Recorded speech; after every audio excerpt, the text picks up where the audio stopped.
জনাব ডক্টর মোহাম্মদ শফিকুল ইসলাম। আপনার সময় 5 মিনিট। আমার তো 8 মিনিট ছিল, আমি যতটুকু জানি।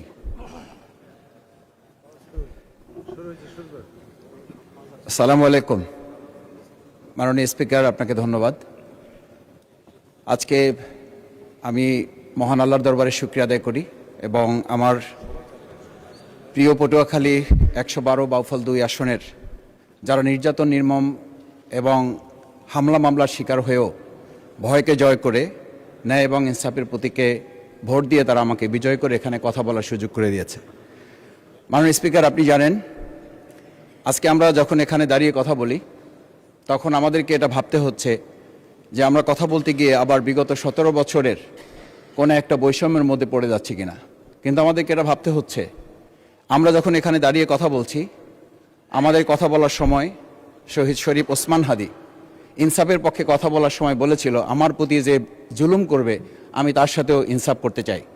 আমরা লক্ষ্য করেছি এই সরকার প্রতিষ্ঠিত হওয়ার পর শরীফ ওসমান হাদির ব্যাপারে তার বিচারে কতটুকু কার্যকারিতা নিয়ে এসেছে তা আমরা এখন পর্যন্ত জানতে পারিনি। আমার মনে হয় আমরা সংবিধান নিয়ে ঘাটাঘাটি করতে করতে যদি সংবিধানই আমাদের রক্ষা করতে পারত, তাহলে সংবিধান আমাদেরকে বলে দিত যে আমাদের সেদিন বালু ট্রাক সরানোর ক্ষেত্রে সংবিধানের পৃষ্ঠা আমাদেরকে খুঁজতে হতো।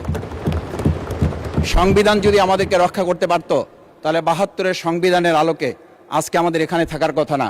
আমি শফিকুল ইসলাম মাসুদ, আমার এখন জেলখানায় থাকার কথা।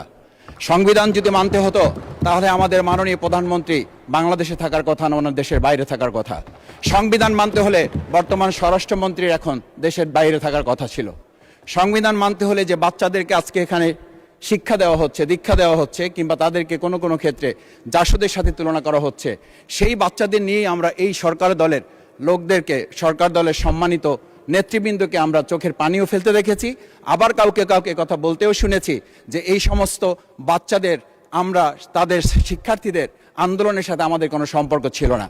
আমরা খুব লজ্জিত হই মাননীয় স্পিকার, আমাদের এই বর্তমান সময়ে আমরা যদি এটা খেয়াল করি যে আমাদের বাংলাদেশের এই বর্তমান প্রেক্ষাপটটা নতুন করে এখন যে গণভোটের যে আজকে ন্যায্যতা অন্যায্যতা, সাংবিধানিক পৃষ্ঠা, লাইন, অক্ষর, দাড়িকমা আমাদেরকে শেখানোর চেষ্টা করা হচ্ছে, যদি সেটা হতো তাহলে বাংলাদেশ জাতীয়তাবাদী দলের সম্মানিত মহাসচিব তিনি কয়েক হাজার পুলিশের বেষ্টনীর মাঝখানে একা একটা মোবাইল নিয়ে তাকে আমরা দাঁড়িয়ে থাকতে দেখেছি, তখন সংবিধান আমাদেরকে রক্ষা করতে পারে নাই।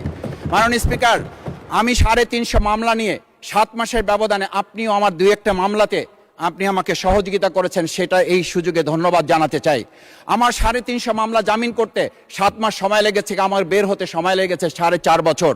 আমি সেই 4.5 বছরে 3 বার রিয়ারেস্ট হয়ে 2 বার গুম হয়েছি। আমি তখন ডিজিএফআই, এনএসআই, ডিবিএসবির কাছে জানতে চেয়েছিলাম আমার সামনে দিয়ে বড় বড় নেতারা বের হয়ে যাচ্ছে, আমার অপরাধটা কি? তখন বলেছিল তারা হুমকি না, হুমকি হচ্ছেন আপনারা। আমাদেরকে যখন শেখ হাসিনার শেষ সরকার নিষিদ্ধ করেছিল, তখন তারা 14 দল মিটিং করে বলেছিল এই জামাত শিবিরই হচ্ছে সবচেয়ে বড় সমস্যা, তাদেরকে নিষিদ্ধ করলে এই আন্দোলন থেমে যাবে। আজ একটা কথা পরিষ্কার বলতে চাই, এই গণবিপ্লব নিয়ে আমাদের মাথা ব্যথার মূল কারণ হচ্ছে এখানেই। শেখ হাসিনা আমাদেরকে যথার্থ টার্গেটটা করেছিল, সেই টার্গেটের মূল লক্ষ্য ছিলাম আমরা।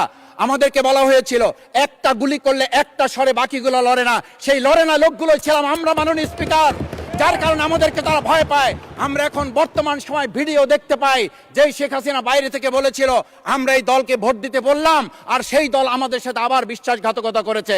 আমরা সেই শেখ হাসিনার বক্তব্য শোনার পর আমরা কাউকে আজকে এখানে বলতে শুনে নাই শেখ হাসিনার ওই বক্তব্য সঠিক নয়।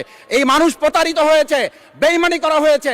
আবার যদি গণভোট, জুলাই সনদ নিয়ে এই জাতির সাথে প্রতারণা করা হয়, তাহলে মূল্য দিতে হবে শুধু নয়, আবার আমাদেরকে 17 বছরের সেই জেল জুলুম, নিপীড়ন, গুম খুনের জায়গায় আমাদেরকে ফিরে যেতে হবে।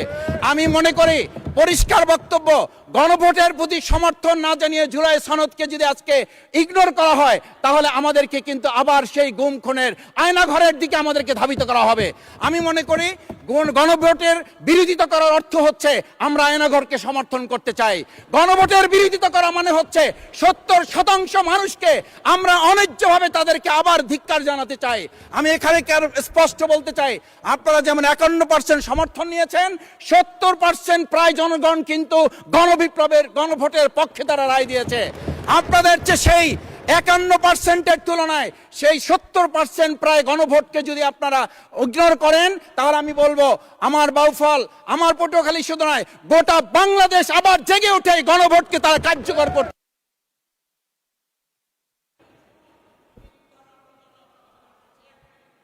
ধন্যবাদ, আপনি 1 মিনিট পেয়েছেন।